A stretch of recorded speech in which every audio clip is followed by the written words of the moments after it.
warahmatullahi wabarakatuh. Selamat pagi dan salam sejahtera bagi kita semua. Kepada ibu dosen yang saya hormati dan teman-teman sekalian yang saya banggakan. Pada kesempatan ini saya ingin menyampaikan sedikit pidato singkat mengenai mahasiswa sebagai kaum intelektual untuk merubah bangsa.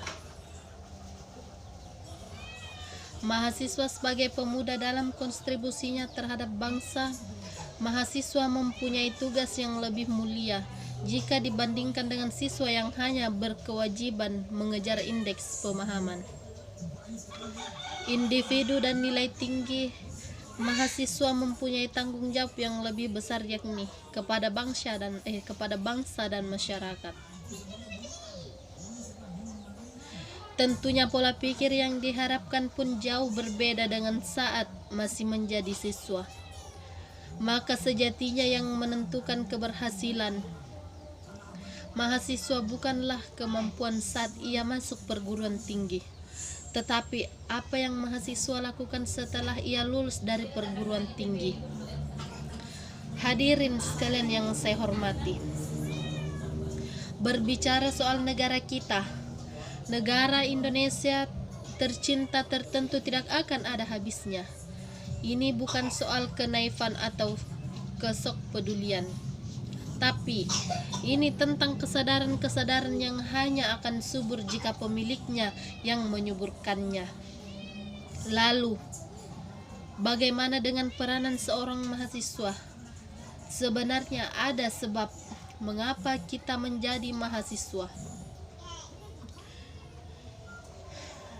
Semua sudah tertulis dalam takdir.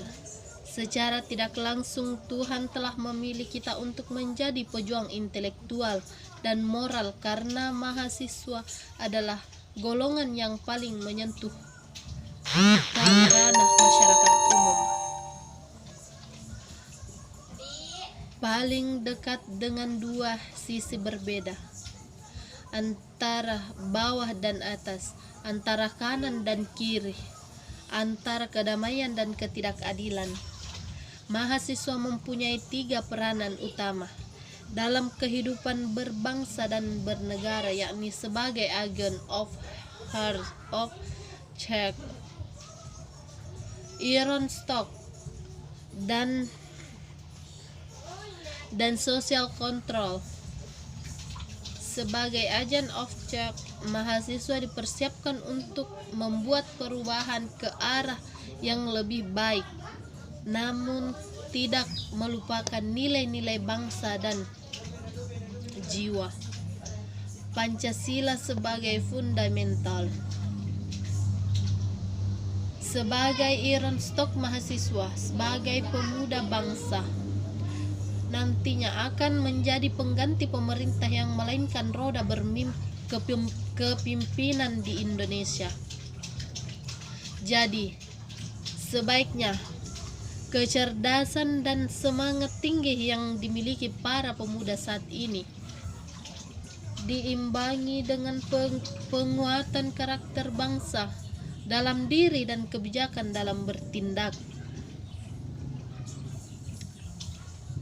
Terakhir, sebagai social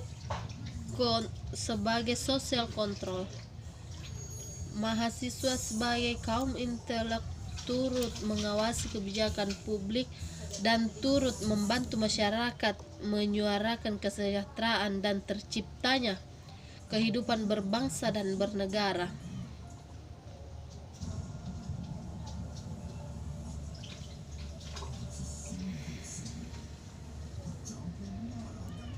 Yang sehat dan tertib serta adil bagi seluruh rakyat Indonesia.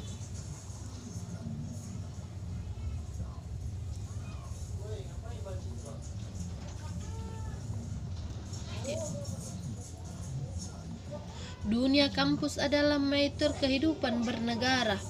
Berbeda dengan dunia sekolah yang hanya berisi kegiatan belajar mengajar. Di tingkat perguruan tinggi banyak sekali terselenggara berbagai kegiatan, mulai dari kegiatan internal kampus hingga kegiatan eksternal kampus.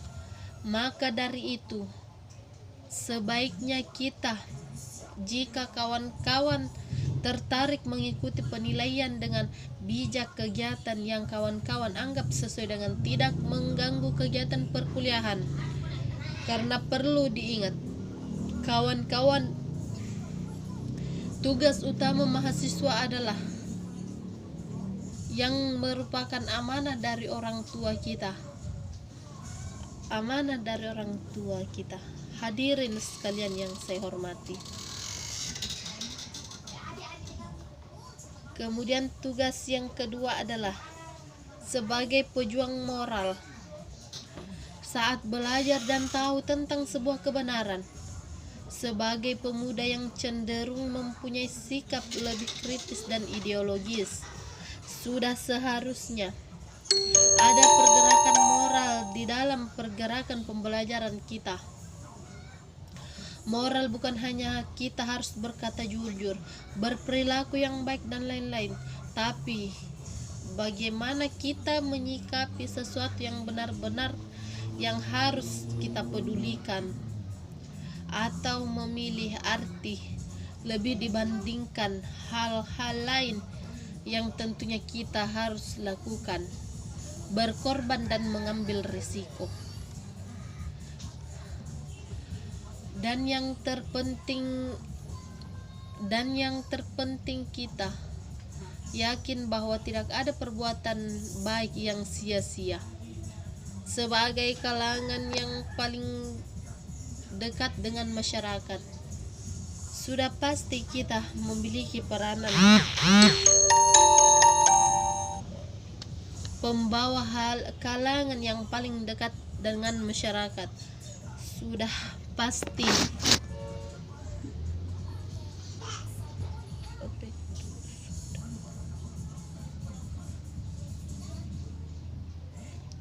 kita memiliki peranan pembawa pesan moral bagi masyarakat. Begitu juga kepada pemerintah.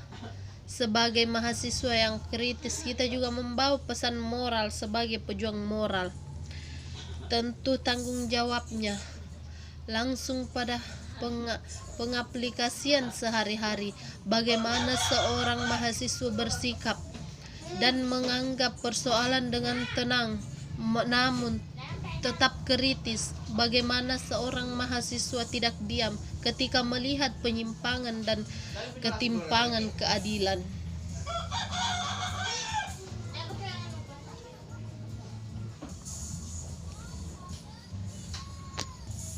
Dalam perjalanannya, mahasiswa seharusnya mampu berpikir dengan berbagai sudut pandang, melihat suatu hal dari sisi yang berbeda. Kita harus sesekali bisa menyisakan waktu untuk otak dan hasil hati kita berembuk, meresapi apa yang sedang terjadi hari ini, esok ataupun lusa, memikirkan hal yang tidak tersentuh oleh masyarakat umumnya, memikirkan apa yang harus dilakukan sebagai bagian dari anak negeri. Kita bisa memulai diri kita dengan membangkitkan benih-benih empati, menyuburkan dan membuat mimpi untuk masa depan sebagai wujud penolakan dari penyimpangan yang terjadi di masa kini. Baiklah, sebelum mengakhiri pidato ini, saya ingin mengatakan kepada kita semua untuk merenungkan peranan kita sebagai mahasiswa yang seharusnya kita sadari. Tidak perlu melangkah terlalu jauh untuk mengabdi kepada masyarakat. Cukuplah di ruang lingkup kita terlebih dahulu. Dan saya yakin ribuan mahasiswa di perguruan tinggi yang ada di Indonesia tentunya memiliki ciri-ciri khas yang berbeda-beda pula. Membangun negara kesatuan Republik Indonesia ke depan. Jangan pernah tanya apa yang telah negara berikan kepada kita, tetapi apa yang telah kita berikan kepada negara. Demikianlah hadirin sekalian pidato singkat Dari saya, mohon maaf atas segala kekurangan. Semoga apa yang saya sampaikan dapat bermanfaat bagi kita semua. Hidup mahasiswa. Assalamualaikum warahmatullahi wabarakatuh.